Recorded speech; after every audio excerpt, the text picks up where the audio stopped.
রমজান মাসে কম কম খাবেন, কম কম খাবেন, কম কম ঘুমাবেন, হাইজেনিক খাবার খাবেন, বাহিরের খাবার খাবেন না। বাহিরের যে খাবারগুলো আছে মুখরোচক ইফতারে নিয়ে বসেছেন দুনিয়ার কিছু, আচ্ছা এই খাবারগুলো কি কোনোদিনও আপনি সন্ধ্যার সময় খান? এই যে বুন্দিয়া, বুট, আপনার জিলাপি, আপনার এইটা সেইটা 50টা আইটেম থাকে না, খাসি রেজালা, নেহারি, এটা কত আইটেম মাশাআল্লাহ। ইফতার করতে বসছে মনে হয় সারাদিন যা খাই না উসুল করে ফেলাইতে হবে আজকে। আর সেই দেখাচ্ছে এমন হবে যে জীবনের শেষ খাবার খাওয়া হবে না কোনদিন। কথা বুঝতে পারছেন?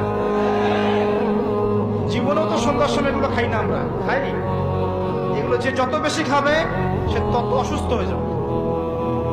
নর্মাল খাবার খান, সিম্পল নর্মাল খাবার খান, বাইরের খাবার অ্যাভয়েড করেন। এগুলো আপনাকে অসুস্থ করে ফেলছে। ম্যানুফ্যাকচার খাবার বেশি খেতে যায় না। ওই শ্রেণীর হুজুরদের মতো হয়েন না যারা ইসলামিক লেবাস নিয়ে সুন্নতের কথা বলে বাট তাদের পেটের মধ্যে সুন্নত নাই।